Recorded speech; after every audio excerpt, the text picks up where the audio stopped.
Hi viewers, welcome to Sri Ashwini School. This is Suresh, Physics faculty.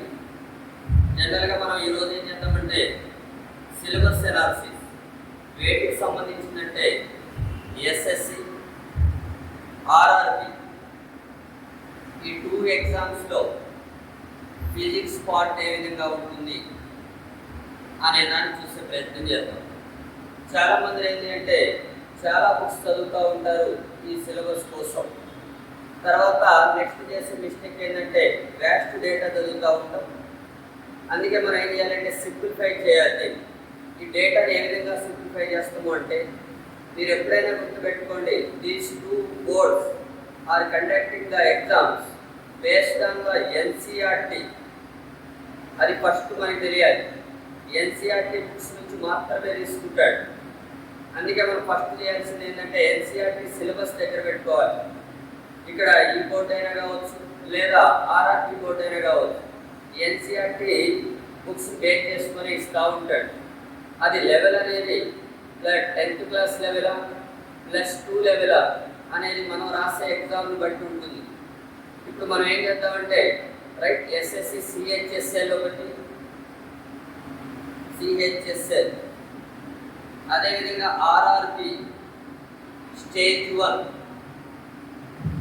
Right, ఇదొక category కింద తీసుకోండి. అదేవిధంగా SSC conduct చేసి ఏ exam అయినా ఇంటర్ బేస్ మీద రాస్తున్నప్పుడు దానికి సంబంధించిన ఎగ్జామ్స్ కూడా ఉపయోగపడుతూ ఉంటుంది. ఇదొక కేటగిరీ. నెక్స్ట్ ఆర్ఆర్బి స్టేజ్ 2 కావచ్చు. Next SSC graduate based exams, అది ఏ కేటగిరీ అయినా కావచ్చు, జేఈ ఎగ్జామ్, సిపిఓనా, లేదంటే మనకి సిజిఎల్, ఇదొక కేటగిరీ కింద తీసుకోండి. ఈ 2 కేటగిరీస్లో మనకి ఏ విధంగా సిలబస్ ఉంటుందో చూద్దాం. కామన్ సిలబస్సే ఉంటుంది. కాకపోతే కామన్ సిలబస్లో మనకి వేరియేషన్ ఏంటి అంటే ఈ ఎస్ఎస్సి కండక్ట్ చేసే ఎగ్జామ్స్లో ఫిజిక్స్ నుంచి మనకి ప్రాబ్లమ్స్ రావు. First thing only theoretical part అడుగుతాడు. అదే ఆర్ఆర్బి తీసుకున్నారనుకోండి, ఆర్ఆర్బిలో అయితే థియరీ అడుగుతాడు, ప్రాబ్లం అడుగుతాడు. కాబట్టి ఇక్కడ ఆర్ఆర్బి ఎగ్జామ్స్ సస్పెక్ట్స్ థియరీ మీద ప్రాబ్లమ్స్ మీద కమాండ్ తెచ్చుకోవాలి. ఓన్లీ ఎస్ఎస్సి వాళ్ళు థియరిటికల్ పార్ట్ మీద మనము కాన్సన్ట్రేట్ చేయాల్సి ఉంటుంది. మరొకసారి ఏ చాప్టర్స్ ఇంపార్టెంట్ చాప్టర్స్ ఏంటి, తర్వాత నెక్స్ట్ దాంట్లో మనకి ఆర్డర్ ఆఫ్ ఇంపార్టెన్స్ ప్రకారంగా సిలబస్ మాట్లాడే ప్రయత్నం చేద్దాం. మనం సిలబస్ మోస్ట్ ఇంపార్టెంట్ చాప్టర్ ఏ ఎగ్జామ్ కైనా, ఆర్ఆర్బి కానీ ఎస్ఎస్సి కండక్ట్ చేసే ఎగ్జామ్స్కి మోస్ట్ ఇంపార్టెంట్ చాప్టర్ ఏంటంటే మెకానిక్స్. మెకానిక్స్ అనేది కామన్ హెడ్డింగ్ తీసుకుంటాం, కానీ అక్కడ ఎన్సీఆర్టీ టెక్స్ట్ బుక్లో మోషన్ అని, మోషన్ టైప్స్ అని, తర్వాత ఆర్కిమిడిస్ ప్రిన్సిపల్ అని, ఇవన్నీ కూడా మెకానిక్స్ కిందకే వస్తాయి. యాంత్రిక శాస్త్రం అంటాం. ఆర్ఆర్బిలో తెలుగు మీడియం వాళ్ళు కూడా ఉంటారు కాబట్టి చెప్తున్నాను. యాంత్రిక శాస్త్రం నెక్స్ట్ అంటే ఆ టాపిక్స్ అన్నీ కూడా దాని కిందకి వస్తాయి. రెండవది వచ్చేసి మోస్ట్ ఇంపార్టెంట్ చాప్టర్ లైట్, కాంతి. ఇది ఇంపార్టెంట్ చాప్టరే, ఇది ఇంపార్టెంట్ చాప్టరే. ఎంత ఇంపార్టెంటో కూడా చూద్దాం ఒకసారి. మూడవ ఇంపార్టెంట్ చాప్టర్ ఏంటంటే ఎలక్ట్రిసిటీ, విద్యుత్ అంటాం. విద్యుత్ ఎప్పుడైనా ఈ 3 చాప్టర్స్ తీసుకొని మీరు వెళ్తే ఎస్ఎస్సిలో కానీ, ఎస్ఎస్సిలో ఒకవేళ వెయిటేజ్ తక్కువ ఉన్నా కానీ 2 క్వశ్చన్స్ ఉంటే దాంట్లో ఈ 3 చాప్టర్స్ నుంచి ఒక క్వశ్చన్ 100% ఉంటుంది. అదే ఆర్ఆర్బి వెళ్ళారనుకోండి, ఆర్ఆర్బిలో మీకు 10 క్వశ్చన్స్ ఫిజిక్స్కి ఇస్తే దాంట్లో 7 క్వశ్చన్స్ ఈ 3 చాప్టర్స్ నుంచే ఉంటాయి. That is the importance of these 3 chapters. Hence you have to follow the first of all these 3 chapters to clear the examinations of SSC and RRB. It's and measurements అని తీసుకుంటా ఉంటాం. ఈ chapters మీద focus చేయాల్సి ఉంటుంది మీరు. ఇక ఇంకోటి మైనర్ 1 మిస్లీనియస్ అంటాం మనం, లేదా ఇతరాలని చెప్తా ఉంటాం. ఇతరాల్లో కాన్సన్ట్రేట్ చేయాల్సింది ఏంటంటే ఇంపార్టెంట్ యూనిట్స్ ఏంటి ఒక చాప్టర్లో, ఇంపార్టెంట్ మెజరింగ్ స్కేల్స్ ఏంటి, ఇంపార్టెంట్ ఇన్స్ట్రుమెంట్స్ ఏంటి, ఇలాంటి వాటి మీద ఫోకస్ చేయాల్సి ఉంటుంది. ఇంకోటి ఇన్స్ట్రుమెంట్ అనగా అన్ని ఇన్స్ట్రుమెంట్స్ చదవద్దు. మనకి 10th క్లాస్ లేదా +2 స్టాండర్డ్ వరకు ఈచ్ చాప్టర్లో ఉన్న ఇన్స్ట్రుమెంట్స్ అంతా కూడా ఒక సైడ్ తీసుకోండి, సరిపోతుంది. అవన్నీ కూడా యూనిట్స్ అంతా కూడా ఒక పక్కన రాసుకోండి. అవే మనకి చదువుకొని వెళ్తే సరిపోతుంది ఎగ్జామ్. కానీ ముఖ్యంగా మీరు ఫోకస్ చేయాల్సిందైతే ఈ 3 చాప్టర్స్ని 100% +2 స్టాండర్డ్ వరకు ఎస్ఎస్సి గ్రాడ్యుయేట్ బేస్డ్ ఎగ్జామ్స్ రాసే వాళ్ళందరూ కూడా +2 స్టాండర్డ్ చదువుకోండి. Only just inter based or 10th based రాసే ఎగ్జామ్స్ అయితే ఓన్లీ 10th క్లాస్ వరకు ఉన్నటువంటి ఎన్సీఆర్టీ టెక్స్ట్ బుక్స్లో ఉన్న టాపిక్స్ చదువుకొని వెళ్ళండి, సరిపోతుంది.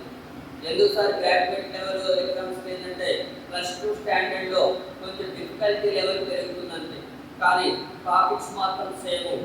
మనం చదివే విధానంలోనే మార్పు ఉండాలి.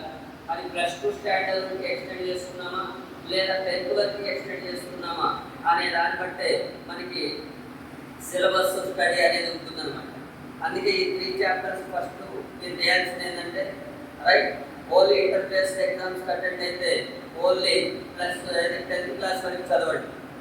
లేదు సార్ నేను ఇంటర్ డిగ్రీ లెవెల్ ఎగ్జామ్స్ రాస్తున్న సీనియర్ కావచ్చు, లేదా ఎన్టీపీసీ ఆర్ఆర్బీలో ఎన్టీపీసీ కావచ్చు, ఆర్పిఎఫ్ ఎస్ఏ కావచ్చు, ఇలాంటి ఎగ్జామ్స్ కనుక మీరు డిగ్రీ బేస్ మీద రాస్తున్నట్లయితే +2 స్టాండర్డ్ వరకు ఉన్నటువంటి ఎన్సీఆర్టీ టెక్స్ట్ బుక్స్లో థియరిటికల్ పార్ట్ మాత్రమే చూసుకోండి. మళ్ళీ థియరీ పార్ట్ ఈ ఎగ్జామ్స్లో అయితే ప్రాబ్లమేటిక్ పార్ట్ ఉన్నోడు మాత్రం ఆ +2 స్టాండర్డ్ వరకు ప్రాబ్లమ్స్ చూసుకోండి.